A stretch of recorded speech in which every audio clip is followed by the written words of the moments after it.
Question পেয়েছি, আবার কোশ্চেনটা বলছি। দেহবোধ থেকে মুক্তি পাওয়া কি আদপেই সম্ভব?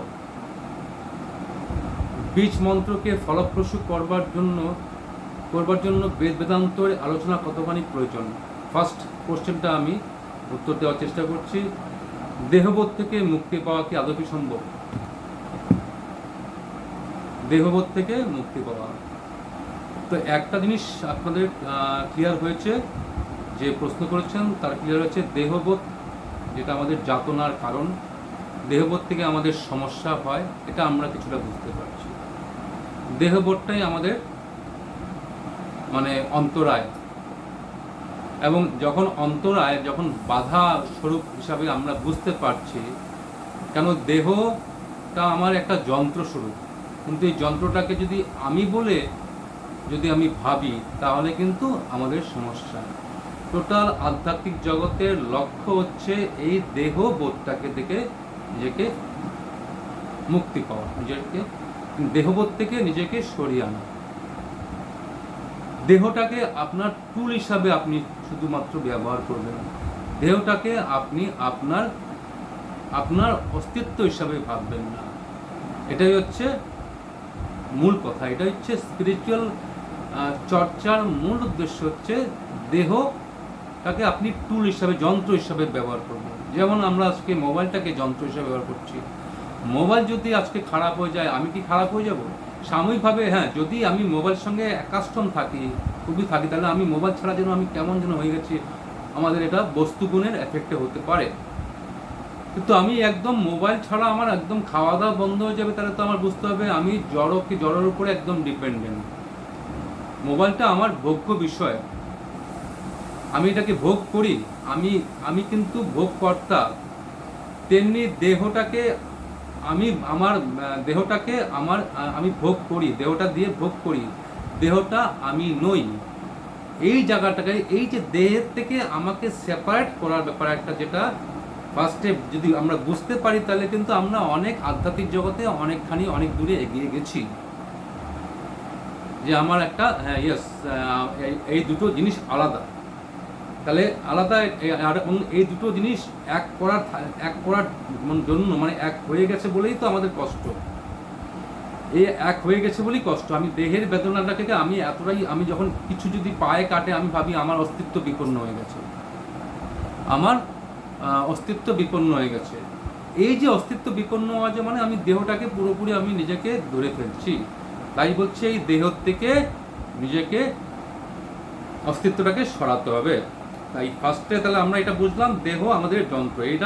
এই প্রশ্নের থেকে আমাদের কাছে কিন্তু অনেকখানি ক্লিয়ার, যে আমরা অনেকখানি চিন্তা ভাবনার মাধ্যমে অনেকখানি এগিয়ে গেছি। দেহবোধ থেকে মুক্তি পাওয়া কি আদৌ সম্ভব? একদম নিশ্চিত। ঈশ্বর মানে আধ্যাত্মিক পথের মূল উদ্দেশ্য হচ্ছে দেহবোধ থেকে মুক্তি পাওয়া। এই দেহের থেকে নিজেকে আলাদা করাটাই হচ্ছে উদ্দেশ্য, আধ্যাত্মিক পথের মূল উদ্দেশ্য। দেহে মানে এটাকে বলছে জীবন মুক্তি। আমাদের শাস্ত্রে এটা বর্ণনা করা হচ্ছে জীবন মুক্তি। কেন জীবন মুক্তি বর্ণনা করা হচ্ছে? জীবিত অবস্থায় মুক্তি। আপনি জীবিত অবস্থায় আপনি মুক্তি পাচ্ছেন, মানে মুক্তি পাচ্ছেন। আপনি শরীরের মধ্যে আছেন, তাও কিন্তু আপনি আলাদা। এটা ঠিক যেন মনে হয় যেন এটা একটা অদ্ভুত একটা মানে বুদ্ধি দিয়ে বোঝা যায় না, কিন্তু এটা ঠিক, যে আপনার জীবন থেকে আপনি প্রতি মুহূর্তে আপনি অ্যালাইভ, আপনি প্রতি মুহূর্তে প্রাণবন্ত জীবন, কিন্তু আপনি টোটালি সেপারেট হয়ে আছেন। এবং যার ফলে কি হচ্ছে, আপনার সুখ দুঃখ যা কিছু আমরা আসছে, আমার বাইরে একটা মানে ধরে নিয়ে একটা ব্যারিকেড করা আছে, এই ব্যারিকেডে এসে আবার ধাক্কা খেয়ে আবার ছিটকে পড়ে যাবে, আপনাকে ব্যথিত করতে পারবেন না। তাহলে দেহবোধ থেকে মুক্ত হওয়া একদম সম্ভব, এবং এটাই তো উদ্দেশ্য শাস্ত্রের বা সকল, মানে বিশেষ করে আমি সনাতন ধর্মের কথা বলছি, এই জায়গায় যাওয়াটাই হচ্ছে উদ্দেশ্য, কি দেহবোধ থেকে নিজেকে আলাদা করো এবং সেপারেট করো। এবং এটা সেপারেট করাটা রিয়েলাইজেশন মাধ্যম দিয়ে হয়।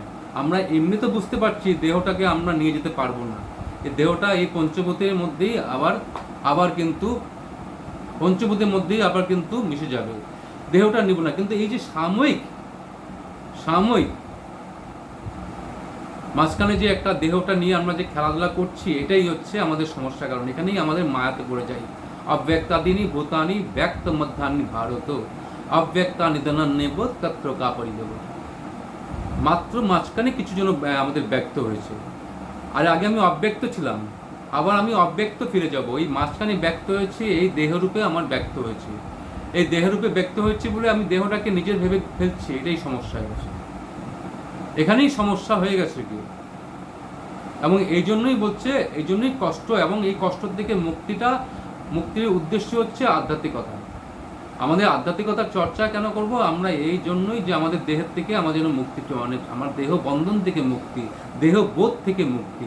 যেমন ঠাকুর রামকৃষ্ণদেব একটা সুন্দর উদাহরণ দিয়েছেন যে নৌকা যখন জলের উপর থাকে তখন আমরা নৌকা বিহার করতে পারি, নৌকা বিহার করতে পারি, কিন্তু জল যদি নৌকার উপরে উঠে যায় তাহলে কিন্তু নৌকাটা ডুবে যায়। আমাদের জীবন কিন্তু বেশিরভাগই জলটা নৌকার উপর উঠে গেছে, মানে সংসারটা আমার জীবনের মধ্যে চলে আসছে। আমার জীবনটা কিন্তু সংসারের উপরে হতে লাগতো, কিন্তু হয়েছে কি সংসারটা আমার জীবনের মধ্যে চলে আসছে, ফলে আমার নৌকা কিন্তু ডুবে গেছে। এই জন্য আমাদের মধ্যে বিষণ্ণতা চলে আসে, অবসাদ চলে আসে, আমরা কোনোভাবে জীবনটা কাটিয়ে নেই, কোনোভাবে কেমন আছে সে চলে যাচ্ছে, মানে আমাদের মধ্যে সেই ধরনের মানে নেই, আমাদের মধ্যে সেই ধরনের স্পিরিটটা নেই। কেন? আমাদের জলটা চলে আসছে। যদি জলের উপর যদি নৌকাটা থাকতো তাহলে কিন্তু আমার সুন্দরভাবে আমার কিন্তু নৌকা বিহার করতে পারতাম। বিহার মানে নৌকাটা আমি ভ্রমণ করতে পারতাম, জীবনটাকে উপভোগ করতাম। এবং এই জন্যই আধ্যাত্মিকতা একদম সম্ভব যদি আমরা চেষ্টা করি। দেখুন, এই পথে চলতে চলতে একটা তো হয়েছে আমাদের কিছু, যে একটু দেহবোধ, আগে যেমন দেহবোধ আমাকে যাতনা দিত, যে যন্ত্রণা দিত, এখন কিন্তু কিছুটা কমছে। যে যন্ত্রণা দিচ্ছে এটা কিন্তু কিছুটা কমছে, একটু কমে আসছে। আমি যদি এই চর্চার মাধ্যমে একটু যদি কমে আসছে, আগের মতো আমাকে ইরিটেট করতে পারে না, তাহলে এটা বুঝতে হবে এই ওই চর্চার মাধ্যমে যদি আমার কমে আসে, তাহলে আমি যদি আরও চর্চা এগোই তাহলে আরও কমবে। যদি একদম বোধ করতে পারি তাহলে কিন্তু একদম কমে যাবে। এই জন্যই বলা হচ্ছে সকল ধর্মের, বিশেষ করে সনাতন ধর্মের উদ্দেশ্য হচ্ছে মুক্তির কথা বারবার বলে। আমাদের ধর্মের মূল উদ্দেশ্য মুক্তি। মুক্তি শব্দটা সবসময় উচ্চারিত হয়। এই মুক্তিটা হচ্ছে, সকল মুক্তির মেইন হচ্ছে দেহবন্ধ মুক্তি। নিশ্চয়ই আশা করি আপনার উত্তরটা কিছুটা আপনি বুঝতে পেরেছেন। পরবর্তী কোশ্চেন তিনি করেছেন, বীজ মন্ত্রকে ফলপ্রসূ করবার জন্য বেদ বেদান্তের আলোচনা কতখানি প্রয়োজন?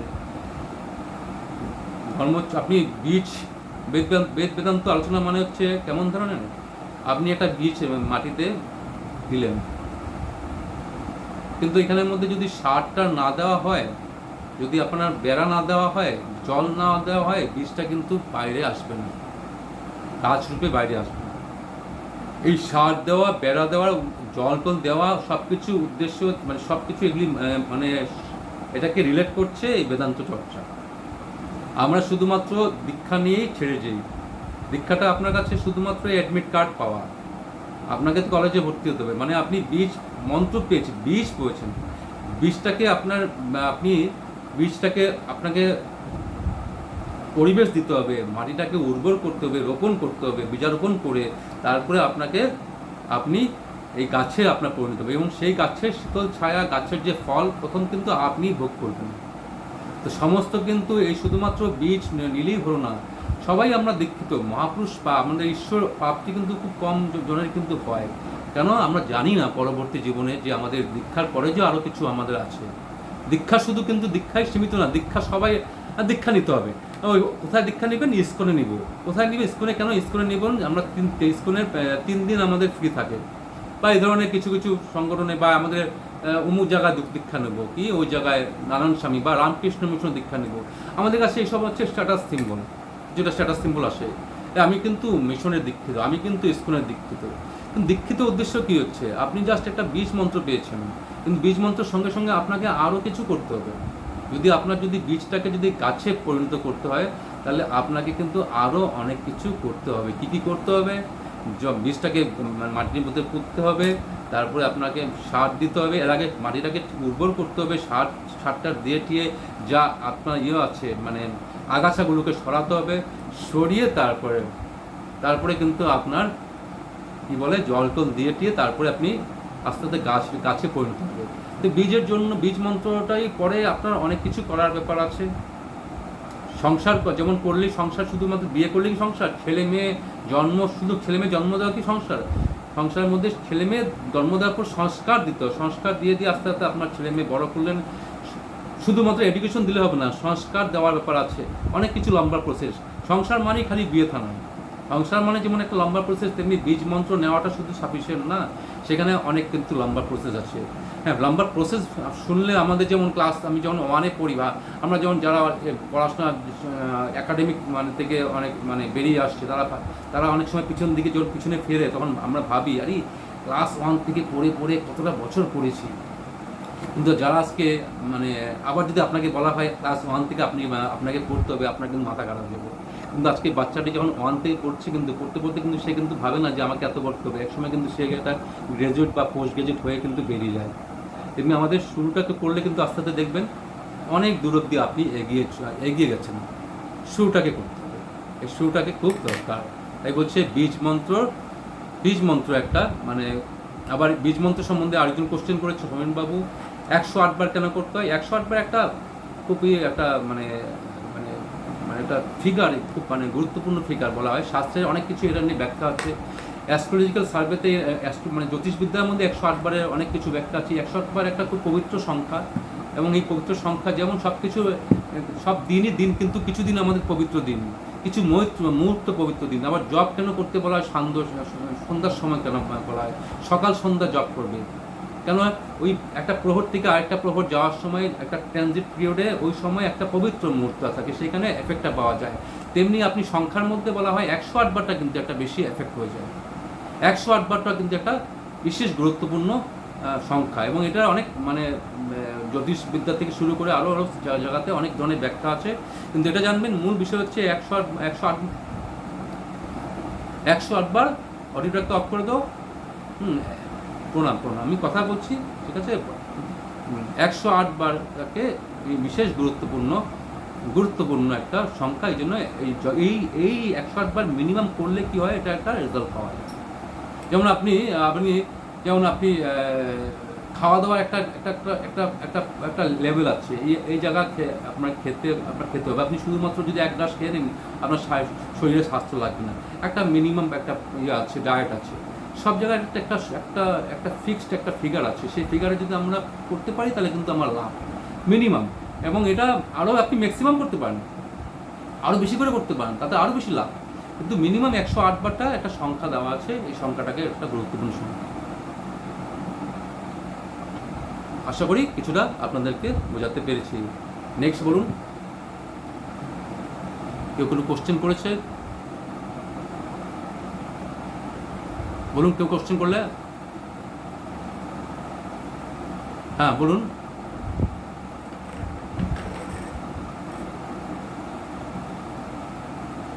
হ্যাঁ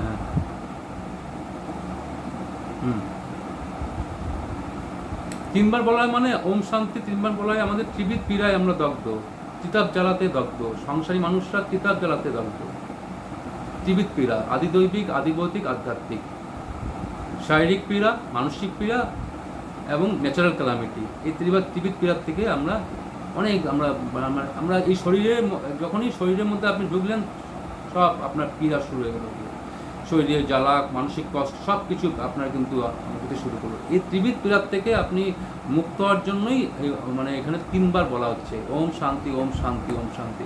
এই শব্দগুলো কেন বলা হচ্ছে? এটা ইন্ডিকেট করার জন্য। কিন্তু আপনার শান্তি পেতে গেলে কিন্তু আপনার পীড়ার থেকে যেখানে আপনার শান্তি পাওয়া যাবে। যেমন আমি গাছের পাতায় যদি পাতাটা ড্রাই হয়ে আছে, আপনি যদি পাতাটাকে অ্যালাইভ করতে চান, মানে প্রাণবন্ত করতে চান, গাছের পাতায় জল দিলে হবে না, জলটা দিতে হবে গুড়িতে যখন গাছে জল দিবেন, তখন কিন্তু আপনার সব জায়গায় কিন্তু পাতার মধ্যে জলটা যাবে। গাছের গুড়িতে কিন্তু জল দেওয়াটা একান্ত জরুরি। তেমনি ওম শান্তি আমরা করছি, কিন্তু আমরা ওম শান্তি পেতে গেলে এই যে দেহবোধ থেকে মূল পেইনটা কোত্থেকে আসছে, মূল পেন কিন্তু আসছে কিন্তু এই দেহবোধ থেকে। মূলের গোড়ায় আমাদের গোড়ায় গলদ বলে না, গোড়ায় গলদ দেহবোধ থেকে আমাদের মূল সমস্যা আসছে। এই দেহবোধ থেকে যদি দেহবোধ থেকে বেরোতে পারি, দেহবোধ থেকে বেরোনো মানে আপনি সংসার থেকে বেরিয়ে যাও না, আপনার বোধ থেকে আপনার এই যে আমি ভাবটা, এই যে যেমন আমি যদি ভাড়া বাড়িটাকে যদি আমি নিজের বাড়ি বলে মনে করি, তাহলে কিন্তু আমার কাছে বিরাট বড় কষ্ট। কেন কষ্ট দেবে? আপনি যখনই নিজের বাড়ি মনে করবেন, সেখানে ভাড়া বাড়িটাকে আপনি ইয়ে করবেন, আপনি কনস্ট্রাকশন করতে যাবেন, তখনই কিন্তু টাসেল শুরু হবে। মালিক বলবে এই, আপনি বলবেন কেন আমি আমার বাড়ি, আপনার কাছে আপনার বাড়ি আপনি ভাবছেন, এটাই তো ভুল ধারণা, এটাই অজ্ঞানতা। এই অজ্ঞান থেকে মুক্ত, এই অজ্ঞান থেকে মুক্ত, আর এবং এই অজ্ঞান থেকে মুক্ত হলেই কিন্তু ত্রিবিধ শান্তির থেকে আপনি মুক্ত হবেন। বিশেষ করে মানসিক পীড়ার থেকে তো মুক্ত হবেন, দেহগত পীড়ার থেকেও মুক্ত হবেন। কারণ মন যখন দেহ থেকে উঠবে, তাহলে কিন্তু অনেকখানি পীড়া কিন্তু আপনার কিন্তু কমে যাবে, অনেকখানি। কারণ আমাদের দেহ নিয়ে বেশি ভাবি তো, কিছু একটা হলে এত ভাবি, দেহ নিয়ে ভাবি, সারাক্ষণ কোমরে ব্যথা, পেটে প্রবলেম, গ্যাস হয়েছে, ঘাড়ে ব্যথা নিয়ে সবসময় ভাবছি, কারণ ওই মনটা ওইখানের মধ্যে লেগে আছে। তো এখান থেকে আপনার কিছু আপনার অনেকখানি আপনি রিলিফ পেয়ে যাবেন। কেন? আপনার দেহবোধ, এই যে কানেক্টেড, মানে যেটা প্রথম প্রশ্নটা, দেহবোধ থেকে আপনার মনটাকে আপনি উঠিয়ে নিয়েছেন, আপনি জেনেছেন দেহটায় একটা, এটা বোধে আসে কিন্তু, এটা শুধু মানে কি বুদ্ধি দিয়ে ফার্স্টে আসলো, বুদ্ধি দিয়ে আস্তে আস্তে হঠাৎ আপনার ভিতর থেকে ঠাপ করে ঈশ্বরীয় অনুভূতি ঠাপ করে বেরিয়ে আসে। এই যে অনুভূতি যখন বেরিয়ে আসে না, ওটা কিন্তু একদম ফিক্স থাকে, ওটা কখনোই কিন্তু আপনার থেকে সরে যাবে না। এই জন্য আধ্যাত্মিক অনুভূতি, আপনি ছোটবেলায় যদি কিছু একটা অঙ্ক বা বিজ্ঞান বা হিস্ট্রি কিছু পড়েছেন, অনেক সময় ভুলে যেতে পারেন, বেশিরভাগভাবেই আমরা ভুলে যাই। এখন থিওরি আমরা সায়েন্সে অনেক কিছু থিওরি পড়েছি, আমরা এখন ভুলে গেছি, কিন্তু এই যে নলেজটা, এটা একদম ভুলবেন না। একটু ফেট হতে পারে, কিন্তু ভুলবেন না। এবং এই নলেজটা আপনার কাছে ভীষণভাবে আপনার কাছে অ্যালাইভ থাকবে, এবং এটা আপনি প্রতি মুহূর্তে আপনি এটার এফেক্টটা পাবেন। এই জন্য বলছি আধ্যাত্মিক জিনিস, আধ্যাত্মিক ব্যাপারটা খুবই, আধ্যাত্মিক নলেজটা, আধ্যাত্মিক অনুভূতি খুব দরকার। এই জন্য দরকার যে আপনাকে তো এই যে প্রবলেম থেকে তো আপনার সমাধান চাই না, প্রবলেম থেকে সমাধান চাই, সমাধানের জন্য তো আমাদের, এই জন্য হচ্ছে এটাই দরকার। এই আধ্যাত্মিক রিয়েলাইজেশন আপনার সারা জীবনের জন্য আপনার উচিত। সাংসারিক আপনার মানে সাংসারিক যা কিছু আপনার কাছে আছে, সেটা একটা টু সাম এক্সটেন্ট আপনাকে হেল্প করতে পারে, কিন্তু স্পিরিচুয়াল নলেজ পুরো সারা জীবনের জন্য এবং সারা জীবন আপনাকে হেল্প করতে পারে। এই জন্য স্বামীজি বলছেন আধ্যাত্মিক জ্ঞান হচ্ছে শ্রেষ্ঠ জ্ঞান। আধ্যাত্মিক জ্ঞান হচ্ছে শ্রেষ্ঠ জ্ঞান, যে জ্ঞান আপনার আধ্যাত্মিক দান হচ্ছে শ্রেষ্ঠ দান। মানুষকে যদি আপনি আধ্যাত্মিক নলেজ দান করতে পারেন, আপনার জীবনে শ্রেষ্ঠ। এই জন্য বলছে লেগে থাকতে আমরা লাগতে পারি না, আমাদের লেগে থাকার ব্যাপারটা কিন্তু আসে না। আমরা কিছুটা করিশ্মা দেখতে চাই, করিশ্মা ব্যাপার এখানে কিছু নেই। কিন্তু আধ্যাত্মিক জগতে পুরোপুরি অন্তর্বিজ্ঞান, করিশ্মা বলে কিছু নেই, একটু চটজলদি কিছু পেয়ে যাবো গিয়ে, তা না। আপনি স্টেপ বাই স্টেপ রাখতে থাকুন, অল্প করতে থাকুন, বেশি আপনার বড় কিছু প্ল্যান নেবেন না, অল্প প্ল্যান নিতে থাকুন। করতে একটা সময় দেখবেন আপনার ভিতরে অনেক কিছু আপনার প্রাপ্তি হচ্ছে, আধ্যাত্মিকভাবে অনেক কিছু প্রাপ্তি হতে শুরু করছে। কিন্তু খাটতে একটু হবে, একটু সময় দিতে হবে। সংসারে যেমন আমরা সময় দিই, এই জন্য আমাদের বেদান্ত সোসাইটিতে যেমন স্বামীজি একটা মেকানিজম করেছে, যে একটা কর্ম, কেন সবসময় তুমি সমাধিতে থাকতে পারবে না, সবসময় তুমি ধ্যানে থাকতে পারবে না, কিছুটা কর্মের দিকে তিনি মানে কর্ম করো, মানুষের উপকার কর্ম করো, কেন চিত্তশুদ্ধি হবে, কিছু কর্ম ঈশ্বরীয় কর্ম করো। এখানেও তেমনি আমাদের ঈশ্বরী কর্ম সম্বন্ধে আমাদের বলা আছে, রোজ বেদান্ত চর্চা করো, রোজ বেদান্ত প্রচার করো। প্রচারটাও এই ঈশ্বরীয় কর্মের মধ্যেও পড়ছে, প্রচারটাও কিন্তু ঈশ্বরী কর্মের মধ্যে পড়ছে। কেন? প্রচারটা মানুষের কাছে যখন তুমি বলতে যাবে, তখন তোমাকে এটাকে ভাবতে হবে। আজকে যেমন আমি ক্লাস নিব, আমার বিকাল থেকে কিন্তু সন্ধ্যার থেকে না, আজকে এটা কোশ্চেন আনসার সেশন হবে, কী কোশ্চেন আসছে একটু দেখে নেওয়ার পর সময় থাকলেও আমি দেখে নিলাম, বা না দেখে নিলেও আমার কিন্তু মনে একটা থাকবে, আমার অন্যদিকে মনটা কিন্তু ঘুরছে না, ভুল করছে না। তাহলে আমাদের কাছে একটা মন কিন্তু এই সাবজেক্টে আছে, কেন সংসারে কিন্তু এতটাই প্রলোভন চারিদিকে আমাকে টানছে, তো আমার বাড়ির থেকে টানছে, আমার সমাজ থেকে টানছে, আমার চাকরি থেকে টানছে, সবাই টানছে, মানে সবাই চাইছে আমার দিকে আসো, সবাই চায় আমার দিকে আসো, আমার থেকে যেও না। ঈশ্বর আপনাকে টানছে। আপনি যদি ঈশ্বরের টানটা তখনই বুঝতে পারবেন যখন ঈশ্বরের দিকে মুখটা দিবেন। এইসব চর্চার মাধ্যমে একটাই চেষ্টা হচ্ছে আপনার ঈশ্বরের দিকে মুখটা দিকে ফিরিয়ে দেওয়া। যেই একবার ঈশ্বরের দিকে মুখটা ফিরিয়ে দেওয়ার সঙ্গে সঙ্গে আপনি টানটা বিরাটভাবে পেতে শুরু করবেন। লাভটা হচ্ছে এটাই লাভ, লাভটা হচ্ছে এটাই লাভ। আশা করি কিছুটা আপনাকে বোঝাতে পারলাম। নেক্সট কার কোশ্চেন দেখি, কি কোশ্চেন আসছে। ভক্তিযোগ, ধ্যান যোগ, জ্ঞান যোগ, কর্মযোগ, আমি এগুলো যোগ জানি। আর কি কি কি কি কি কোনো যোগ আছে না? আর কোনো যোগ, এই 4টা যোগই থাকুন। 4টা যোগ আগে ভালো করে জানো। 4টা যোগের উদ্দেশ্য হচ্ছে যোগ মানে যুক্ত হওয়া। তুমি জানো, ভালো কথা, তুমি জানো, তুমি সংস্কৃতে তুমি পড়ছো, জানবি নিশ্চয়। কিন্তু যোগটা যুক্ত না অবধি কিন্তু আমার পুরো জানা হচ্ছে না। কিন্তু যুক্ত হতে হবে। যোগ মানে কি? কোথা একটা যুক্ত হওয়ার, তো যুক্ত হতে হবে একটা জায়গাতে। কোথায় যুক্ত হতে হবে? ঈশ্বরের সঙ্গে যুক্ত হতে হবে। এটা হচ্ছে মার্গ। মার্গ মানে রাস্তা, যোগ মানে রাস্তা।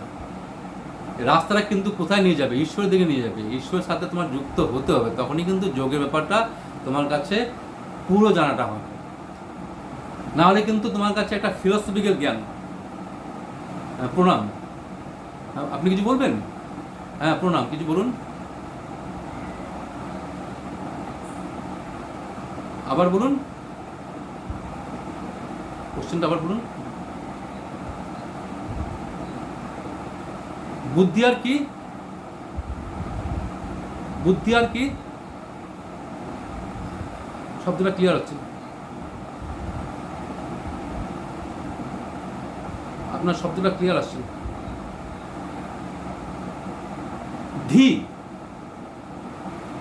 আপনি একটু লিখে দিন তো একটু।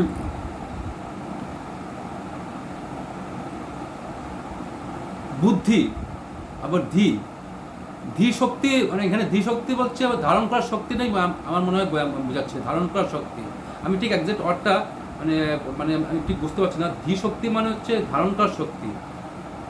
কারণ আপনি বুদ্ধি দিয়ে বুঝলেন, কিন্তু যদি ধারণ না করতে পারেন, তাহলে তো বুদ্ধিটা আপনার হচ্ছে আপনার ইন্টেলেকচুয়ালি আপনি বুঝলেন। যেমন ও যে কোশ্চেন করেছে, এই যোগ সম্বন্ধে আমরা জানি, আমরা জানি সবাই, এই যারা একটু আধ্যাত্মিক চিন্তা করছে তারা জানে 4টা মার্গ আছে, 4টা যোগ আছে। যোগটা সম্বন্ধে আমি জানি, কিন্তু আমি এই পথে চলি নেই। কিন্তু পথে চললে কিন্তু আপনি ধারণ করতে পারবো। এই জন্য হচ্ছে ধারণ করার মানে মানে ধারণা করে ধারণ করতে হবে। ফার্স্টে ধারণা করতে হবে বিষয়টা কি, আমাকে কি করতে হবে, আমাকে এই বিষয়টাতে আমাকে কোথায় আমি যাব, আমার টার্গেটটা কি। আমার টার্গেট হচ্ছে জীবন মুক্তি টার্গেটটা। এবং আমি টার্গেটটা এটা ধারণা করলাম, ধারণা করে কিন্তু আমার চলতে শুরু করলাম। করতে করতে আমি যখন জীবন মুক্তি গিয়ে ঠিক আমার জীবন মুক্তি হবে, তখন কিন্তু আমি ধারণ করলাম। এটা হচ্ছে ধীর শক্তি বা ধারণ করা। আমি যখন ধারণ করলাম মানে রিয়েলাইজেশন, আলটিমেটলি আপনার রিয়েলাইজেশনটার দিকে আসছে। অনুভূতি ধর্মের জগতের মূল শর্ত। অনুভূতি একটাই বলছে, অনুভূতি লাগবে। অনুভূতি ছাড়া আপনার জীবনে কিন্তু আধ্যাত্মিক জীবনে কিন্তু আপনার মানে সম্পূর্ণ হবে না। আপনার কাছে একটু যেন আটকে থাকবে। এই জন্য হচ্ছে অনুভূতি জীবনের সার কথা। স্পিরিচুয়াল এই জন্য স্পিরিচুয়াল ওয়ার্ল্ডে কিন্তু আপনার এটা এই জন্যই স্পিরিচুয়াল ওয়ার্ল্ডে মানে চলার উদ্দেশ্য হচ্ছে অনুভূতি। আপনি যদি ফিলসফিক্যাল জানতে চান, আপনি কলেজে জানতে পারবেন, আপনার কাছে প্রফেসররা জানিয়ে দিবে কোনটা কি, ব্রহ্মসূত্র কি, সব কিছু জানিয়ে দেবে। কিন্তু যদি আপনি স্পিরিচুয়াল পথে চলতে চান, তাহলে কিন্তু আপনার কাছে একমাত্র অনুভূতিটা বিরাট বড় মানে আপনার কাছে মূল বিষয়। এই জন্য অনুভূতি জীবনের হচ্ছে ধর্মের প্রথম সোপান। বুঝা গেল?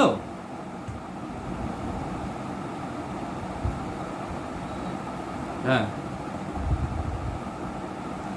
ভাবের ক্ষেত্রে ধি, এখানে ধিটা এখানে ধারণ করার সম্বন্ধে বলা হচ্ছে। ধারণ সম্বন্ধে আমি যতখানি জানি, ধারণ করার সম্বন্ধে বলা হচ্ছে। ধারণ শক্তিটা আপনাকে বাড়াতে হবে, কেন নাহলে তো আপনি হোল্ডিং ক্যাপাসিটি, যেমন দেখুন কেমন জানুন, আমি একটা সাধারণ এক্সাম্পল দিচ্ছি। একটা যদি সাংসারিক যদি এটা পরনিন্দা পরচর্চা হয়, সাপোজ এই বিষয়টা যদি একজন দেখবেন কনভে করবে, একদম 100% কনভে করতে পারলে আরও মশলা লাগিয়ে দিবে। আচ্ছা, এই যে ক্লাসটা হলো, ক্লাসটার পরে যদি আপনাকে বা আমাকে যদি বলতে বলা হয় কি ক্লাসে চর্চা হয়েছে, দেখুন বলতে পারবেন না কেন? একই তো, চিন্তাই তো। কিছু শব্দ এখানে, সাংসারিক শব্দটাও কিছু শব্দ, আধ্যাত্মিক শব্দটা শব্দ, দুটো শব্দের মধ্যে কিন্তু আপনি কর্ণে করতে পারছেন না, কেন আপনি ধারণ করতে পারছেন না। এখানে ধারণটাকে, এখানে হোল্ডিং ক্যাপাসিটিটা তখনই হতে পারে যখন আপনার পুরোপুরি পুরোপুরি একদম যখন আপনি রিয়েলাইজেশন হবে। আর ওই রিয়েলাইজেশন হলে জীবনে আপনার মুছবে না, সাংসারিক যা কিছু উপলব্ধি হবে মুছে যেতে পারে। এই জন্য বলছি এটা কিমতি রিয়েলাইজেশন। আধ্যাত্মিক রিয়েলাইজেশন হলে সারা জীবনে আপনার মুছবে না, সারা জীবনে আপনার কাছে পুঁজি থাকবে এবং আপনার চলার পথে আপনার কিন্তু এটা কাজে লাগবে। আশা করি কিছুটা বুঝাতে পেরেছি। প্রীতম রায় কোশ্চেন করেছে, মহারাজ আমি সন্ধ্যাবেলা একটা প্রশ্ন করেছিলাম, ওটার উত্তর দেবে বলেছিলেন। বিজ্ঞান আর আধ্যাত্মিকতা আলটিমেটলি সেম কনক্লুশনে আসে, সেটা নিয়ে আলোচনা করবেন। ঠিক আছে, ভেরি গুড। আমাকে একটা কোশ্চেন করেছে যে আলটিমেটলি তো বিজ্ঞানও তো একই জিনিস সত্যকে খুঁজছে, বিজ্ঞানও সত্যকে খুঁজছে, ডেফিনেটলি সত্যকে খুঁজছে, এবং বিজ্ঞান এটা বুঝতে পারছে যে আমাদের এই প্রপঞ্চের বাইরে একটা কিছু সত্তা আছে, যে সত্তাটা আমাদেরকে রেগুলেট করছে। কিন্তু এটা বিজ্ঞান পুরোপুরি বুঝতে পারবেন না। কেন বুঝতে পারবেন না? এখানে একটা পয়েন্ট আছে। সমাধি দিয়ে আমরা সব কিছু বুঝতে পারবো, আমরা সমাধি দিয়ে। বৈজ্ঞানিক কিন্তু একটা জায়গাতে পুরোপুরি বিষয় কিন্তু তন্ময়তা নিয়ে কিন্তু সেই বিষয়টাকে গবেষণা করে। একজন আধ্যাত্মিক পথে সাধকও কিন্তু একটা বিষয়কে তন্ময়তা নিয়ে কিন্তু গবেষণা করে। দুটো গবেষণার মধ্যে কিন্তু পার্থক্য কি? পার্থক্য একটাই, যে এই যে আধ্যাত্মিক যে মানে বৈজ্ঞানিক পথে যারা আউটওয়ার্ডলি যারা গবেষণা করছে, তারা একটা আবিষ্কার করতে চাইছে, তাদের একটা মন কিছু আবিষ্কার করতে চাইছে। এই মনটা ওই পয়েন্টটাকে ধরে আবার ব্যাক করবে, মনটা ওই পয়েন্টটাকে ধরে আবার ব্যাক করবে। আধ্যাত্মিক পথে গবেষণাটা কীভাবে হচ্ছে? মনটাকে হারিয়ে গিয়ে মানে সব কিছু পাওয়া। এখানে সব হারিয়ে সব পাওয়া। বৈজ্ঞানিক কিন্তু সব হারাতে চাইবে না, ও কিছু একটা গবেষণা করে। কিন্তু এখানে হচ্ছে আলটিমেট, যেখানে গেলে সব কিছু প্রপঞ্চের বাইরে একটা যে সত্তা জ্ঞান আছে, বলা হচ্ছে তত্ত্বজ্ঞানের অর্থ কি? প্রপঞ্চাতীত সত্তার জ্ঞানটাই হচ্ছে তত্ত্বজ্ঞান। প্রপঞ্চ মানে এই যে সংসার, যত যা দেখছি সংসারে হচ্ছে আমরা যা কিছু অর্জন করছি পাঁচটা ইন্দ্রিয় দিয়ে। পাঁচটার ইন্দ্রিয় বাইরে কিন্তু আমরা ভাবতে কিছু পারি না। আজকে আমরা লাইটে দেখছি একটা ইন্দ্রিয় দিয়ে, আজকে আমরা হাওয়া পাচ্ছি একটা ইন্দ্রিয় দিয়ে, স্পর্শেন্দ্রিয়, কানে শুনছি আপনার একটা কিছু ইন্দ্রিয় দিয়ে, শ্রবণ ইন্দ্রিয় দিয়ে, গন্ধ শুনছি ঘ্রাণেন্দ্রিয়, সব কিছু পঞ্চেন্দ্রিয়। পঞ্চেন্দ্রিয় হচ্ছে একটা মানে জানলা, এর মধ্যে দিয়ে কিন্তু সব কিছু আসছে, সব ঢুকছে। কিন্তু যেই সত্তার কথা বলা হচ্ছে এটা কিন্তু ইন্দ্রিয়াতীত, ইন্দ্রিয়ের বাইরে। এটা ইম্পর্টেন্ট পয়েন্ট, কিন্তু ইন্দ্রিয়াতীত মানে ইন্দ্রিয়ের বাইরে। ওখানে কিন্তু পঞ্চেন্দ্রিয় দিয়ে কিছু আপনি পারবেন না, পঞ্চেন্দ্রিয় যেতেই পারবে না। যেমন আপনি মন্দিরে আসলেন, সব কিছু আপনি আসলেন, আপনার চপ্পল পরেই আসলেন বা জুতো পরে আসলেন, জুতোটা কিন্তু মন্দির ঢোকার আগে আপনার বাইরে রাখতে হবে। তেমনি ওই জায়গাটাতে আপনি সব ছাড়তে হবে। মানে আপনার যে বাসনাটা, যে কিছু প্রাপ্তি হওয়ার বাসনায়, এই বাসনাকে যখন সারেন্ডার করবেন তখনই কিন্তু সব পাবেন। তাই বলছে সব হারিয়ে সব পাওয়া। তালিবস্য ব হয়ে দুন্তাস্য ব হবে। তালিবস্য ব মানে মৃত। মৃত মানে শুনলে ভয় লাগবে, আর মৃত মানে আমি মরে যাবো না। এখানে হচ্ছে অহংকারটাকে মানে মেরে ফেলা। তালিবস্য, আজকে রাবণের মাথাগুলিকে মাথাগুলি যে মানে কি? অহংকারের সিম্বলিক, অহংকারের প্রতীক চিহ্ন। এই অহংকারগুলি নিয়ে কিন্তু রাবণের জন্য মেইন সমস্যা হয়ে গেছে। এই অহংকার মাথাটা যদি সরে যেতে পারে, তাহলে রাবণের কিন্তু যেই জ্ঞানটা যে তার মধ্যে যে সে অনেক কিছু শাস্ত্র পণ্ডিত, কিন্তু উপলব্ধি করতে পারে না। কেন? এতগুলি মাথা নিয়ে ঘুরে বেড়াচ্ছে। আমাদের কাছেও কিন্তু অনেক মাথা আছে। রাবণ মাথাগুলি দেখা যাচ্ছে, আপনার মাথাগুলি দেখা যাচ্ছে না। আমাদের কাছে অনেক মাথা আছে। এই মাথাগুলি আমাদের কাছে থাকার দরুন কিন্তু আমাদের এই জ্ঞানটাকে অর্জন করতে পারি না। এই জন্য আলটিমেটলি কি হয়? সমর্পণটার কথাটা এখানে আসছে। কেন? সারেন্ডারটা কিভাবে আসে? শুনতে শুনতে হঠাৎ আপনার মধ্যে সারেন্ডার আসে। আপনাকে হয়তো মানে এই পথে আপনাকে বলা হয় যে তুমি তোমার গুরু এমনও ভাবছে, হয়তো ভুল বলো, ভুলটাকে তুমি করো, ভুলটাকে তুমি করো। হয়তো এই গুরু একটা কিছু বললো, আপনাকে আদেশ করলো, ভুল বললো, সেটা আপনি পালন করুন। কেন? গুরু ভুল বলছে, মানে তোমাকে পালন করতে বলছে, তুমি এখানে কিছু ইগোটাকে আনবে না। কিছু জায়গা আছে সেই জায়গাতে ইগোটাকে তুমি আনতে দিও না। ইগোটাকে আনা মানে তুমি তুমি তুমি তুমি আটকে গেলে গিয়ে গুরু তোমাকে টেস্টিং করছে। এই জন্য মাঝে মাঝে এটা বলা হয়, এটা পুরোপুরি একদম সমর্পণ না হলে কিন্তু এই জ্ঞানটা লাভ করা যায় না। তো ও যেটা বললো, যেটা প্রীতম রায় যে কোশ্চেনটা হচ্ছে কি, বৈজ্ঞানিক সে একটা কিছু প্রাপ্তির উদ্দেশ্যে সে একদম গবেষণাতে একদম নিবদ্ধ হয়ে আছে। আধ্যাত্মিক বৈজ্ঞানিক কি হচ্ছে, সেও গবেষণাতে নিবদ্ধ, কিন্তু নিজেকে হারিয়ে যাওয়া। দুটো পয়েন্ট একই দিকে ফোকাস করছে, কিন্তু একজন হচ্ছে প্রাপ্তি, মানে সে নিজেকে হারাতে চাইছে না, একজন সে নিজেকে হারাতে চাইছে। এই জন্য তার সমাধি হয়, এই জন্য সে প্রপঞ্চাতীত সত্তাতে যেতে পারে, এ যেতে পারে না। এ কিছু আবিষ্কার করে নিয়ে আসলো, সে এটা আবিষ্কার করবে, ডেফিনেটলি এটা আবিষ্কার করবে, কিন্তু ওই জায়গায় যেতে গেলে মনটাকে তো বিসর্জন দিতে হবে। সেখানে তো মনটাকে ধরে নাও, ফর এক্সাম্পল, তুমি ঘুমানোর আগে যদি তোমার কিছু চিন্তা থাকে, চিন্তাটা যদি প্রবল থাকে, ঘুমটা আসতে দেবে না। কেন? ঘুমটাকে হতে গেলে কিন্তু পুরো চিন্তাটাকে তোমাকে মারতে হবে, পুরো চিন্তাটাকে ছেড়ে কিন্তু তুমি ঘুমে যেতে পারবে। চিন্তা থাকলে তোমার ঘুম হবে না। কিন্তু যেমন বলা হয়, ঘুমের আগে কিন্তু কিছু চিন্তা করবে না, কেন? একটা চিন্তা আরেক চিন্তাকে আমন্ত্রণ জানায়। অনেক চিন্তা, তোমার সিরিজ অফ চিন্তা চলে আসে, ঘুমের আগে চিন্তা করবে না। এই ঘুমের আমরা যদি এটা বুঝতে পারি, সমাধিতেও সব কিছু চিন্তার পারে বহে মাত্র আমি, সেই দ্বারা অনুক্ষণ, সেই দ্বারা বদ্ধ হলো, শূন্য শূন্য মিলাই এলো, বহে মাত্র আমি। এটাও কিছুক্ষণের জন্য, অনুক্ষণ মানে অল্প ক্ষণের জন্য। এবং যখন এই ধারাটা, এই যে আমি যে বহে চলছে, একটু আমি আছে, অল্প অহংকার আছে, এই অহংকারটা একটু সময় বদ্ধ হয়ে গেল, মানে এটা একদম শেষ হয়ে গেল, তখনই কিন্তু আমি সমাধিতে ঢুকতাম। এই জন্য এটা অ্যাকচুয়ালি এই স্পিরিচুয়াল ওয়ার্ল্ডে নিজেকে বিসর্জন, সাবমিট করাটা সবচেয়ে বড় জরুরি। নিজেকে সাবমিটটা আসেই না, সবাই কিছু না কিছু সাবমিট করবে, কিন্তু নিজেকে সাবমিট করতে পারে না। নিজেকে সাবমিট করা বড় কঠিন। ঠিক আছে?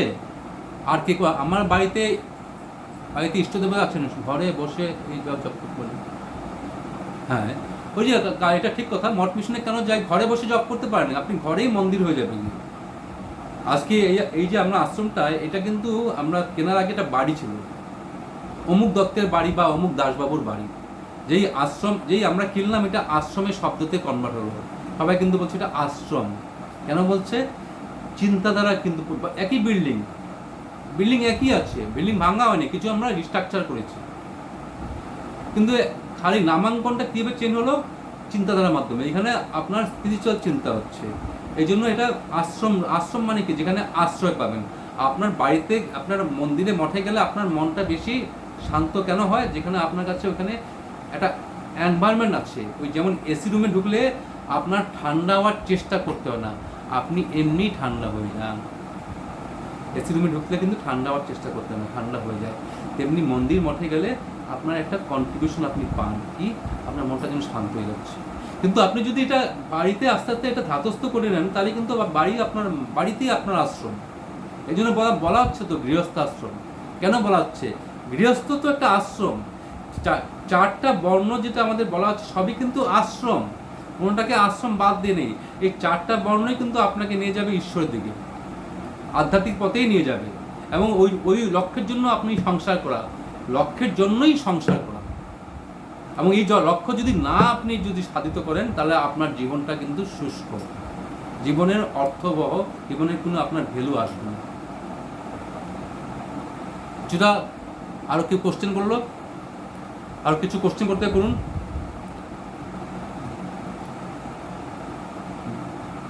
কার কোনো কোশ্চেন আছে? প্রীতম, তুমি বুঝতে পেরেছো?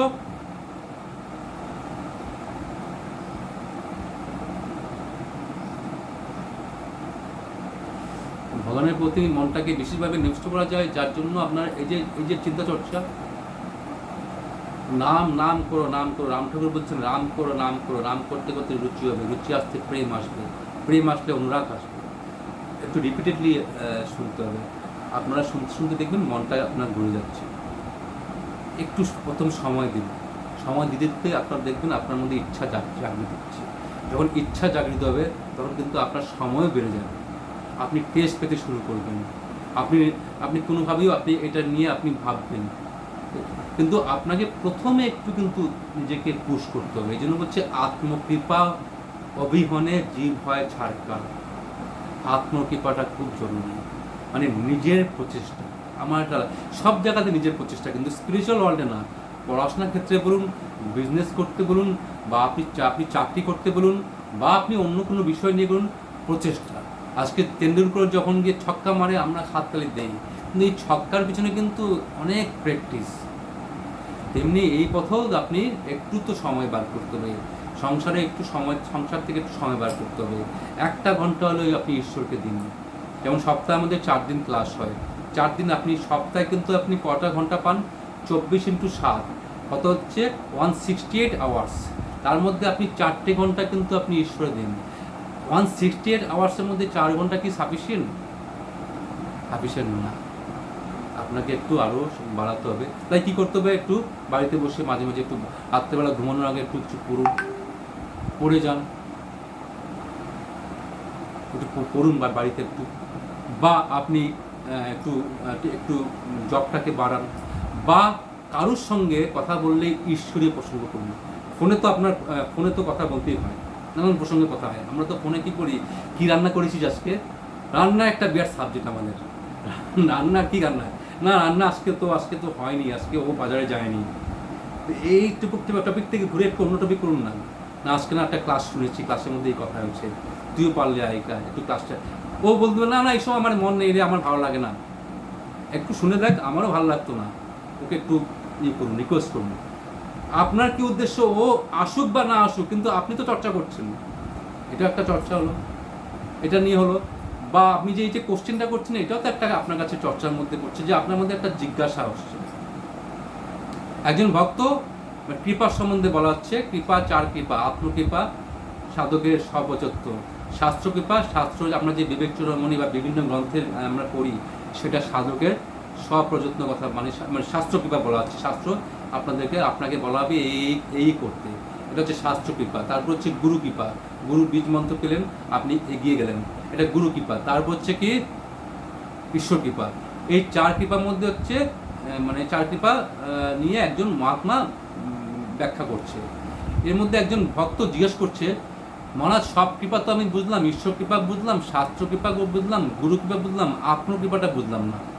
তা মহারাজজি বলছে যে আপনি যে কোশ্চেনটা করলেন, এটাই তো আত্মকৃপা, এই যে জিজ্ঞাসাটাই তো আত্মকৃপা হলো। এমনি আপনি যে কোশ্চেনটা করছেন, এই কোশ্চেনটাকে একটু বাড়ান। এই জন্য তো কোশ্চেন আনসারের প্রসঙ্গ, এটা নিয়ে একটু বিষয়ে মজতে হবে। মজলো আমার মন ভ্রমরা শ্যামাপদের নীলকমলে। একটু মন ভ্রমরাকে একটু এই বিষয়ে একটু ভাবতে হবে, নাহলে কিন্তু এটা কী হয়, বেশি যদি রেজাল্ট পেতে চান, আমাকে আজকে বিপরীত মনে হয়, আমাকে আজকে কথা বলছিল, বেশি রেজাল্ট পেতে হলে কিন্তু একটু লাগাতে হবে। আরেকটি ছেলের সাথে আমার কথা হলো, সে বলছে যে আপনার বেদান্তে ক্লাসটাকে যখন আমি একটু পরের দিকে চিন্তা করি, প্রচণ্ড এফেক্ট পাই। আমার বেদান্ত ক্লাস না, বেদান্ত ক্লাস, আমি এটাকে মানে বেদান্তটাকে গুরু কৃপায় বলার চেষ্টা করি। বেদান্ত তো সার্বজনীন বিষয়, সবার বিষয়। তো এই বিষয়টাই ইটসেলফ অনেক দামি বিষয়। এই বিষয় নিয়ে যখন পরবর্তী সময়ে একটু চিন্তা করছেন, আপনি নোট লিখুন, অনেকে লেখে, এটা নিয়ে চর্চা করুন। সব সময় পুরো সংসারে একদম নিমগ্ন থাকবেন না। আমার গুরু শ্রী শ্রী ভগবানজি বলছিলেন যে 2টো হাত সংসারে দিবে না, একটা হাত সংসারে ধরো, একটা হাত ঈশ্বরকে ধরো। কেন? তোমার কাছে এখন সংসারটা যে মিথ্যা তুমি জানো নি, আবার তুমি জানো নাই যে তুমি ঈশ্বরটা সত্য। তাই 2টো হাত, এক হাতে সংসারে ধরো, এক হাতে ঈশ্বরকে ধরো।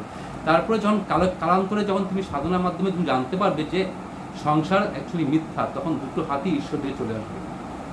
কিন্তু প্রথম দিকে 2টো হাতই সংসার ধরবেন না, একটা হাত ঈশ্বরকে ধরুন। একটু চিন্তা করুন, 4টে ঘন্টা আপনি পান সপ্তাহের মধ্যে। হয়তো আপনারা এছাড়াও অন্য জায়গায় ক্লাস শুনতে পারেন, এটা হতে পারে। আমি আমার হিসাবটাকে করছি, 4 ঘন্টা ধরে নিন আমার ক্লাসে আসছেন, সপ্তাহে 4 দিন, 168 ঘন্টার মধ্যে। তো একটু বাড়াতে হবে, কেন এই কলিযুগে কিন্তু প্রলোভন আছে, কিন্তু প্রলোভন তো বটেই। খাওয়া দাওয়া নিয়ে আপনাকে নানান ধরনের একটু বুদ্ধি দিবে, নেগেটিভ বুদ্ধি দেওয়ার লোক আছে, কিন্তু আপনি ওই জায়গায় আপনি ঠিক থাকতে হবে, তাহলে কিন্তু আপনি পাবেন। প্রণাম। হ্যাঁ বলো দীপন। হ্যাঁ সংসার থেকেই তো মুক্তি লাভ সম্ভব। ওই তো উনি একজন প্রথম যিনি আমাকে কোশ্চেন করলো, সে কি মুক্তি লাভটাকে ফার্স্টে বুঝতে ধরতে হবে। আমি আপনার কোশ্চেনে আসছি মনীষাদি। মুক্তি লাভটাকে বুঝতে হবে সংসার থেকে পালিয়ে যাওয়া না।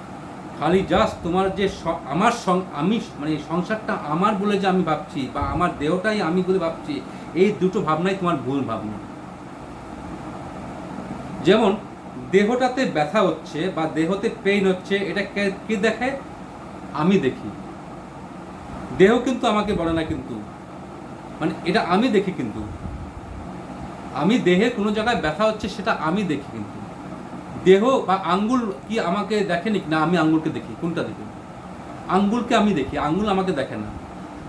আমার হাঁটুর ব্যথা, আমি হাঁটুটাকে আমি দেখি, হাঁটুকে আমাকে দেখে?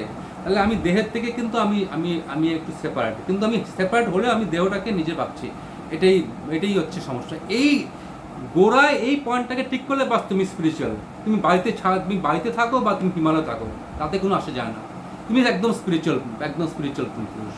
খালি এই দেহবোধটাকে বাস বুঝে নাও, দেহবোধটা তোমার এটা দেহবোধ থেকে তুমি আলাদা, তুমি দেহের থেকে আলাদা, এটা তুমি বুঝতে পারলেই হয়ে গেল।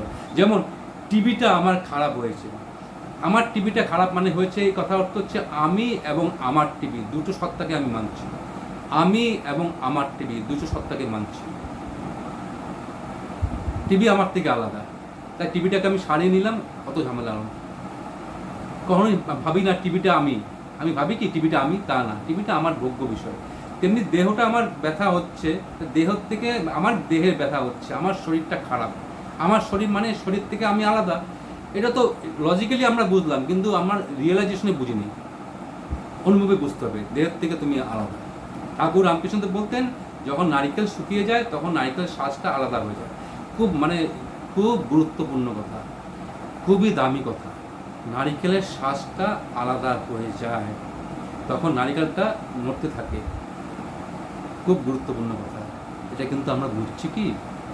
এটা বুঝলেই তুমি ধন্য, তোমার জীবন পরিপূর্ণ, তোমার এই জীবন পারপাসফুল। তুমি প্রতি মুহূর্তে ভাববে আমার জীবন ধন্য, আমার আর কিছু করার দরকার নেই, আমি পেয়ে গেছি আসলে। এটাই হচ্ছে আধ্যাত্মিকতার উদ্দেশ্য। মঠ মন্দিরে তীর্থ করো, যা কিছু করো, মূল উদ্দেশ্য হচ্ছে এই পয়েন্টটাকে বুঝতে হবে। কেন না হলে তুমি তো প্রতিনিয়ত কষ্ট পাচ্ছ, তুমি তো নৌকা বিহার করতে পারছো না, নৌকার জলটা তোমার নৌকার মধ্যে উঠে গেছে, তো নৌকাটা ডুবে যাবে। তো আমাদের সংসার কিন্তু প্রত্যেকে ডুবে গেছে। এই জন্য আমাদের ওইটাই সমস্যা। আমরা এগোচ্ছি কোথায়? এগোতে পারছি না। আমাদের ভাবছি এগোচ্ছি না, ডুবে আছি বা একটা জায়গায় আটকে আছি। একটা গল্পে বলি, আর একটু ক্লিয়ার হবে। কতগুলি ছেলে পূর্ণিমা রাতে নৌকার মধ্যে বসে মদের বোতল নিয়ে আরো চানাচুর পকড়ি নিয়ে দিয়ে পার্টিতে বসছে, আর খুব আনন্দ ফুর্তি করছে। ওদের মধ্যে সবার ইচ্ছা হলো, তখন ধরুন 12টার দিকে, চলো আমরা একটু নৌকা বিয়ার করি, একদম নৌকাতে ঘুরি, রাত্রেবেলা খুব ভালো লাগবে, বেশ সুন্দর লাগবে। সবাই রাজি হলো, 4-5 জন ছেলে ছিল, রাজি হলো। ওরা একদম মদ খেয়ে খাওয়া দাওয়া হয়ে গেছে, এবার নৌকা বিয়ার করছে। অনেকক্ষণ ধরে দাঁড় টেনে চলছে করতে করতে ঠিক ভোর দিকে হঠাৎ মানে একজনের মনে হলো যে আরে অনেক দূর তো চলে আসলাম, এবার ব্যাক করি, অনেক দূর তো চলে আসলাম। এই মানে একটু তার মানে নেশাটা একটু উঠেছে আর কি, নেশাটা একটু কমেছে। অনেক দূর দিয়ে এগিয়ে গেলাম, গিয়ে আমাদের ফিরতে হবে তো, চল ব্যাক করি, এবার ব্যাক করে যাই। যেই এই কথাটা বলতে গিয়েই হঠাৎ দেখলো যে আরে আমরা তো একই জায়গায় বসে আছি, নৌকাতে 1 ফুটাও আগায়নি। কিভাবে হলো? সবাই দেখ ভালো করে দেখ, আমরা তো এতক্ষণ নৌকা ধরে টানছি, নৌকার দাঁড় টেনে চলছি, সবাই মিলে টেনে চলছি, 3-4 ঘন্টা ধরে সারা রাত ধরে টানলাম, আমরা ভাবলাম অনেক দূর এগিয়ে গেছি, কিন্তু আমরা তো 1 ফুটা 1টা ইঞ্চি এগোতে পারলাম না। দেখ একই জায়গায় আছি। সবার কিন্তু নেশা কিন্তু মোটামুটি অনেকখানি কমে গেছে। হ্যাঁ করে চোখটাকে কষ্ট দিয়ে কি দেখি তাই নাকি। তারপর দেখা গেলো যে নৌকাটা দাঁড় টেনেছে ঠিকই, কিন্তু নৌকার যে নম্বর যে ফালানো আছে ওই নম্বরটা উঠায়নি। নম্বরটা না উঠে যদি নৌকা চালায় তাহলে কি নৌকা যাবে? আমাদের জীবনে কিন্তু আমাদের নম্বর, দেহবরটা হচ্ছে নম্বর, দেহবোধ হচ্ছে নম্বর। এই দেহবোধটাকে নিয়ে কিন্তু আমরা ইয়ে করে চলছি, ভাবছি যে অনেক দূরে আমরা এগিয়ে গেলাম, কিন্তু অ্যাকচুয়ালি কোনো জায়গায় এগিয়ে নিই। জীবনের শেষে একটা জীবনের বাংলা ফিল্ম আছে, যোগফল শূন্য। জীবনের শেষে আমরা বুঝি যোগফল শূন্য, একটা ফিল্ম আছে, শ্যামল মিত্র মোস্ট প্রবাবলি ফিল্মটা। তো শেষে আমরা বুঝলাম যোগফল শূন্য, তখন আর বুঝে কি হবে? তখন তো আমার তো মানে আর তখন তো আর সময় নেই, আমার এই শরীরের ক্ষমতা নেই, মনের ক্ষমতা নেই, আবার শুরু করবো শূন্যর দিকে। এটাই হচ্ছে মুক্তিটাই, এটাই হচ্ছে মুক্তি মানে কি? মুক্তি মানে হিমালয় চলে যাওয়া না, জঙ্গলে চলে যাওয়া না। মুক্তি মানে দেহবোধ থেকে মুক্তি। ওই যে নম্বরটাকে, এই নম্বরটা যদি করা থাকে, তুমি একটা মাত্র কোনো প্রগতি করতে পারো। সংসার করা মানে প্রগতির মধ্যে পড়ছে না। প্রগতি, তাদের জীবনটাই আমাদের একটা আদর্শ, তাদের জীবনে এই ঈশ্বরী উপলব্ধি নেমে আসছে। আজকে বিবেকানন্দকে আদর্শ ধরি, আজকে আমরা মহাপুরুষকে আদর্শ ধরি, কেন? তাদের জীবনে ঈশ্বর উপলব্ধি নেমে আসছে। কেন? দেহবোধ থেকে তাদের এই নম্বরটাকে উঠিয়ে নিয়েছিল। আমরা সবাই যে নেশায় আচ্ছন্ন ছিলাম, যে তেমনি আমরা এখনো নেশায় আচ্ছন্ন আছি। ওরা মদ খেয়েছে, আমরা মদ খাইনি। আমরা তো পয়সায় নেশা আচ্ছন্ন, সংসারের নেশা আচ্ছন্ন, অনেকে নাম যশে আচ্ছন্ন, অনেক স্বপ্নতে আচ্ছন্ন। আমার ছেলে মেয়েকে ডক্টর করবো, ইঞ্জিনিয়ার করবো, তাদের কি হবে? অনেক ডক্টর পৃথিবীতে লক্ষ লক্ষ জন্মেছে, কলকাতা শহরে অনেক ডক্টর জন্মাচ্ছে, মরছে, তাতে কি আর তুমি এমন কিছু করবে? কিন্তু তুমি যদি একটু মুক্তি, তুমি যদি ঈশ্বর উপলব্ধি করো, তোমার মাধ্যমে তোমার জীবনে আশেপাশে অনেকে উপকার হবে। কেন? এই ভাইবসটা তুমি অলওয়েজ তুমি এমিট করবে, তুমি রেডিয়েট করবে। এই জন্য হচ্ছে এই বিষয়টা একমাত্র খুব দামি বিষয়। আশা করি রিপন রায়কে বোঝাতে কিছুটা পেরেছি। এবার বিদ্যাদান করলে যেমন বিদ্যা বাড়ে, তেমনি আধ্যাত্মিক চেতনা পরিচিত মানুষের মধ্যে ছড়িয়ে দিতে পারলে নিজেরই আধ্যাত্মিক উন্মেষ ঘটে বলে আমার মনে হয়। ঠিক কথা। হ্যাঁ, ছড়িয়ে দিতে পারলে এটা দেখুন, দুটো অ্যাঙ্গেল আছে। ছড়িয়ে দেওয়ার উদ্দেশ্যে কি? ভালো কোশ্চেন করেছেন, এবং উনি করছেনও। ছড়িয়ে দেওয়ার উদ্দেশ্যে মনে হচ্ছে তুমি এটা ভালো, তোমার দ্বারা তো তুমি তো নিষ্কর্ম হয়ে বসতে পারবে না। আমাদের প্রতি মুহূর্তে, যেমন আমি একটু আগে বললাম, একজন আমাকে, নমিতা শাহ আমাকে কোশ্চেন করেছে, আপনি ফোনে তো কথা বলেন, নিশ্চয়ই দিনে 4-5টা ফোন তো আপনার একটা আসা যাওয়া হয়, ছেলে মেয়ে ফোন করলো, মা কেমন আছো, বা একটু ঈশ্বরে কথা বলুন, টপিকটা চেঞ্জ করুন। সারা জীবন তো এই হয়ে আসছে, একটু এটা তাহলে কি হলো? আপনার এই বিষয়টা নিয়ে চর্চা করছেন। আধ্যাত্মিক, আপনি যখন কাউকে আধ্যাত্মিক বিষয় নিয়ে কথা বলবেন, আপনার কিন্তু একটা ভালো কাজ করছেন। সে কিন্তু আপনার মাধ্যমে যদি কোনোভাবে ক্লিক করে যায়, সবাই যে ক্লিক করবে তা না, কিন্তু 10 জনকে আপনি বলছেন, দুইজন যদি ক্লিক করে যায়, জানবেন অনেক দামি কাজ। এবার যারা ক্লিক হয়নি, তাদের কি ক্লিক হয়নি? তাদেরও কিছু ক্লিক হয়েছে, সেটাও কিন্তু দামি কাজ। আধ্যাত্মিক কাজটা এইভাবে কাজ। আমি একটা প্রসঙ্গ উল্লেখ করি। বেলুড় মঠে বিরজানন্দ মহারাজ ছিলেন, তিনি স্বামীজির সন্ন্যাসী শিষ্য, বিবেকানন্দের সন্ন্যাসী শিষ্য। উনি ফিফথ প্রেসিডেন্ট হতে পারে, আমার এক্স্যাক্টলি এটা জানা নেই। বেলুড় মঠের লোকালি কিছু ছেলেরা অনেক উল্টোপাল্টা কমেন্ট করতো সাধু সন্ন্যাসীদের উপরে। সবাই, এটা মানুষ সবসময় নেগেটিভ কমেন্ট করতে অভ্যস্ত, কমেন্ট করে চলে যেত। ব্রহ্মচারীরা কিছুটা বিরক্ত, যারা নতুন ব্রহ্মচারী হচ্ছে বা যারা ইয়ং সন্ন্যাসী, বিরক্ত।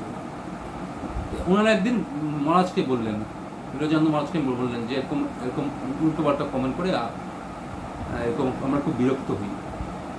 একদিন হঠাৎ বললো যে রাস্তা দিয়ে তখন যাচ্ছে, তখন বিরজানন্দ মহারাজ একজন ব্রহ্মচারী বললো ওদেরকে ডাকতো। যেই মহারাজ বলছে ওদেরকে ডাকতে, ব্রহ্মচারীদের মধ্যে একটা খুশি ভাব আসলো যে এবার হয়তো মহারাজ কিন্তু মানে কিছু হয়তো ওদেরকে বলবে, কড়া ভাষায় বলবে। তো সঙ্গে সঙ্গে বাইরে গিয়ে ছেলেরা তখন হে করে যাচ্ছিল আর কি। ঠিক তখন দুপুর 12টা হবে কি ব্যাপার, 12:30 হবে, ওদেরকে ডাকলো, তোমাদেরকে কিন্তু প্রেসিডেন্ট মহারাজ ডেকেছে, একটু আসো। প্রেসিডেন্ট মহারাজ ডেকেছে, একটু ছেলেরা তো একদম তো মানে বেয়াদব না, নিশ্চয়ই শুনবে। ওরা আসছে, ওদের দিয়ে বসিয়েছে, বসো বাবা, তোমরা বসো। ওদেরকে ঠাকুরের প্রসাদ দিয়ে ভোগ হয়েছে, ভোগের প্রসাদ দেওয়া হবে। ওনারা ওয়েট করছেন যে মহারাজ এবার খাওয়ার পরে কিছু বলবে। মহারাজ পেট ভরে খাওয়া বাবা, ওদেরকে বলছে পেট ভরে খাও, আবার নিয়ে আসো পায়েসটা দাও, খিচুড়ি দাও, এগুলো কিছু কথা বলছে। তারপর পেট ভরে খেয়ে দিয়ে জল করলো, তারপরে এবার তোমার যাও, আবার সময় করে এটা আসবে, আর কিছু বলেনি, চলে গেছে। তো শিষ্যরা তখন পরে বলল, মহারাজজি কষ্ট করে ওরা আসলো, একটু আপনারা একটু আপনি কড়া ভাষায় বলতে পারতেন, ওরা তো উল্টোপাল্টা কথা বলে। দেখ এখন এরা তো ইয়ং, তো এরা তো রক্ত গরম, এখন এরা শুনবে না। কিন্তু আমি যে এদেরকে যে ভালোবেসে প্রসাদ খাওয়ালাম, একটা সময় জীবনটা কিন্তু বড় কঠিন, জীবন অত সহজ না, বাস্তব কিন্তু বড় কঠিন, রূঢ় বাস্তব। বাস্তবের সামনাসামনি হবে না, তখন কিন্তু সে কিন্তু মানে কোনো সাপোর্ট পাবে না, তখন কিন্তু তার মনে কিন্তু হয়তো আসতে পারে যে আমাকে একজন ভালোবেসে আমাদেরকে একজন মহারাজ দেখেছিল, ওই ভাবনাটা কিন্তু তাকে ধাক্কা মারতে পারে ওই সময়। সেই ভাবনাকে ধরে কিন্তু, সেই সূক্ষ্ম ধরে কিন্তু সে আবার কিন্তু হয়তো স্পিরিচুয়াল লাইনে আসতে পারে। কোনো কাজ ফেললা না, আমরা ক্লিক যে এসে গেল ক্লাসে জয়েন করলোই যে সে আমার ক্লিক হয়ে গেলো তা না, আমাদের কাজটা আমাদের করে যেতে হবে।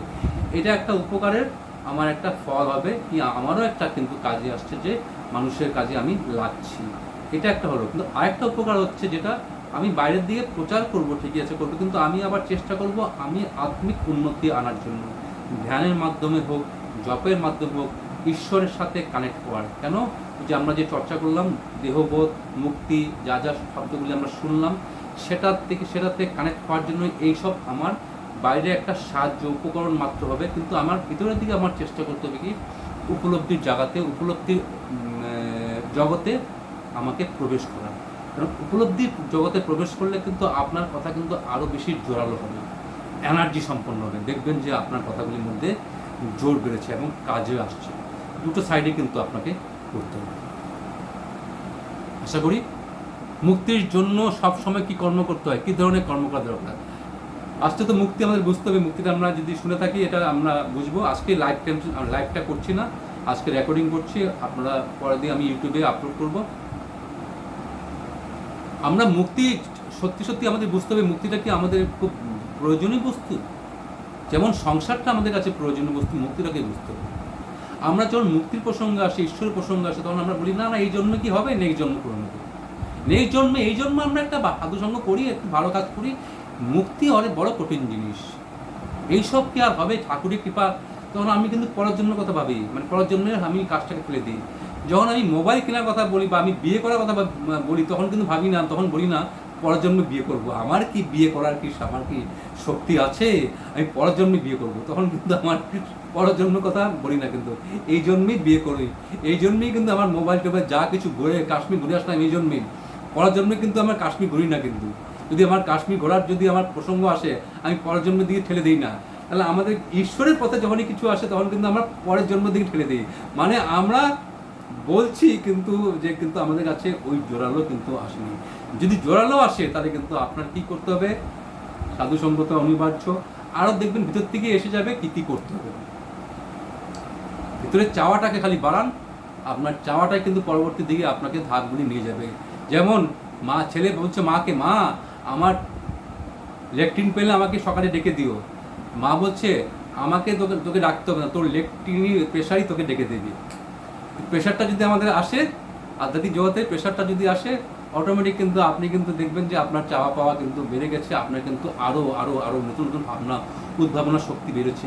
মানে এই বিষয় নিয়ে থাকা মূলত ভালো লাগতে হবে। এই বিষয়টা কি ভালো লাগছে না কি আর ভালো লাগছে না, এসব শুনে কি হবে, এসব হবে না, থাক। ঈশ্বর যখন নেবে ঈশ্বর যখন নেবে মানে কথাটা বলে ফেলা মানে আপনি তো ভুল বলে ফেললেন। ঈশ্বরের সঙ্গে পরিচয় না অবধি আপনি ঈশ্বরের কথা কীভাবে বলছেন, আপনার তীব্রতাই আপনি তীব্রতাটাকে আপনি জোর দিচ্ছেন না। মানে আপনি মুক্তির পথে আপনি এতটাই মুক্তি মানে বা ঈশ্বরের পথে ব্যাপারটা আপনার কাছে ক্লিয়ার নয়। মুক্তিটা কেন, আমরা যে আজকে যেগুলি পয়েন্টগুলি যেগুলি কোশ্চেন আসছে, কিন্তু কোশ্চেনগুলি এক শ্রেণীতে কোশ্চেন, যাতে আমাদের কাছে একদিকে ভালো যে এই ব্যাপারটা আরও যেন আমাদের কাছে ক্লিয়ারলি আসে ব্যাপারটা আমরা বুঝতে পারি, ক্লিয়ারলি আসে। আশা করি আমরা বুঝাতে পেরেছি। হ্যাঁ বলুন, হ্যাঁ বলুন।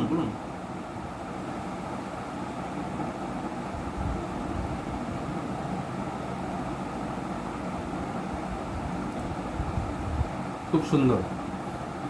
এই যে আমরা যে ধর্ম সম্বন্ধে আজকেই আমার কথা হচ্ছিল দু একজনের সঙ্গে ফোনে, ধর্মটাকে আমরা রিচুয়ালস বলে ভাবি, এই রান্নাঘর তো সব কিছু, এই খাবি না রে, এটা চাস না, এই করি, এইটাই ভাবি। কিন্তু এখানে কিন্তু কোনো তত্ত্বের কোনো চর্চা নেই। আমরা জানি না জ্ঞান যোগ ব্যাপারটাকে, আমরা কর্মযোগ জানি না, ভক্তিযোগটা জানি না, কিসের জন্য আমরা এই পথে আসলাম, কী জন্য আমরা সংসার করলাম, এই যে আমাদের মনটা কি, মনটা কোথা থেকে আসছে, কোথায় আমরা মনটা লয় হচ্ছে, কিছুই আমরা তাত্ত্বিক তত্ত্বগতভাবে আমরা জানি না। যখন তাহলে কী হবে, ধর্মটা কী হয়, তত্ত্বগতভাবে না জানলে ধর্মটা কী হয়, কুসংস্কারে পর্যবসিত হয়। তাই তো। আর সেকেন্ড লাইনটা কি, সেকেন্ড লাইনটা খুব সুন্দর কথা বললেন আপনি, সেকেন্ড লাইনটা বলুন। হ্যালো,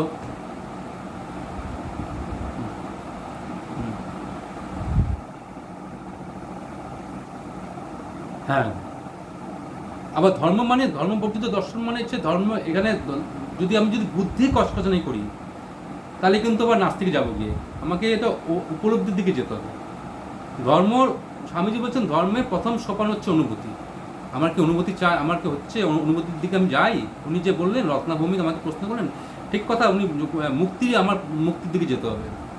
ওই মুক্তিটা মানে হচ্ছে ঘর থেকে, আমি সংসার থেকে মুক্তি না, বা জ্বালা যন্ত্রণা থেকে মুক্তি না, মুক্তির মূল গোড়ায় হচ্ছে দেহবোধ থেকে মুক্তি। আপনি নিজেকে শরীর ভাবছেন, এটাই আপনার কাছে বিরাট বড় বন্ধন, এটার থেকে মুক্তি পায়। যতই ঘুরে, যেমন আপনাকে যদি আপনি নিজেকে শরীর, নাম রূপ, এই নাম রূপে আমরা নিজেকে যুক্ত করে ফেলছি, এখানেই হচ্ছে সমস্যা। নাম রূপে যুক্ত করে ফেলা মানে হচ্ছে সমস্যা। নামরূপ থেকে আপনি, নামরূপ তো আপনার কাছে দেওয়া হচ্ছে, এটা তো আপনি অনেক পরে আসছে, এটা সত্য হতে পারে না। নামরূপ সত্য হতে পারে না, কারণ ওই নামটা আপনি 5-6 মাস 1 বছর পরে পেয়েছেন। আপনার যে এখন যে চেহারাটা, এটাও কিন্তু এক বাচ্চা অবস্থায় সবারই কিন্তু এই ছোট ছোট চোখ, এই ছোট ছোট কান, নাক, অল্প কিছু বোঝা যায় না। যতই বয়স বাড়ে পুরোপুরি ক্লিয়ার হয় তার চেহারাটা কী ধরনের চেহারা, ফর্সা কালো সব কিছু, বা নাকটা চোখা, নাক চোখটা টানা টানা, এগুলি কিন্তু পরবর্তী সময় ক্লিয়ার হয়। তো রূপটাও কিন্তু পরবর্তী সময়, এগুলি সব কিন্তু পরবর্তী সময় আসছে। কিন্তু এটাকে আমি বিশেষ করে নিজে ভাবি, এই জন্য আয়নার সামনে দাঁড়াতে আমার খুব ভালো লাগে, আমি নিজেকে আকৃষ্ট করি। স্বামীজিও আয়নার সামনে দাঁড়িয়েছে, স্বামীজি আয়নার সামনে দাঁড়িয়ে যখন দেখছে, তখন এক ভক্ত তার মধ্যে কনফিউশন অ্যারাইজ করে, স্বামীজি নিজের চেহারা নিয়ে বেশ দেখছে। তখন স্বামীজিকে জিজ্ঞেস করলো, আপনি আয়নার নিজের চেহারা দেখছেন? বা আবার স্বামীজি, আপনি সন্ন্যাসী হয়ে আয়না দুম করে বলে ফেলেন। তখন স্বামীজি বললো, যাক, আমি আয়নাতে দেখছি, এই জন্য আমি দেখছি যে আমি নিজেকে এই নরেনকে খোঁজার চেষ্টা করছি, যেই নরেন সারা পৃথিবীতে কাঁপিয়েছে। হ্যাঁ, সেই নরেনকে খুঁজে পাওয়ার চেষ্টা করছি। আমরা কিছু করলেই আমরা দেখবেন অনেক কিছু আমরা বলে ফেলি, কিছু করলেই আমরা অনেক, এটা আমরা আমি এই করেছি। আর নরেন, সেই নরেনকে খুঁজে বেড়াচ্ছে আয়নাতে দাঁড়িয়ে, যে আমি খুঁজে পাচ্ছি না। যেই নরেন সারা পৃথিবীতে ঠাকুরের বা বেদান্ত ধর্ম প্রচার করেছে, সেটা খুঁজেই পাচ্ছে না। তাহলে কত বড় মানে ব্যাপারটা, যে মানে গভীর তার মধ্যে, তার এই কর্মটা তার মধ্যে কোনো বিন্দুমাত্র স্পর্শ করতে পারেনি, কেন সে আত্মা হয়ে আছে। এটাই হচ্ছে আধ্যাত্মিক পথের মূল উদ্দেশ্য। ক্লিয়ার? ঠিক আছে, এবার আমরা সবাই ক্লিয়ার? যারা যারা কোশ্চেন করেছেন সবাই ক্লিয়ার? ঠিক আছে, তাহলে আজকে এখানে বিদায় নেই, সবার থেকে বিদায় নেই। আবার কালকে দেখা হচ্ছে। প্রণাম সবাইকে, শুভরাত্রি, ভালো থাকবেন। প্রণাম।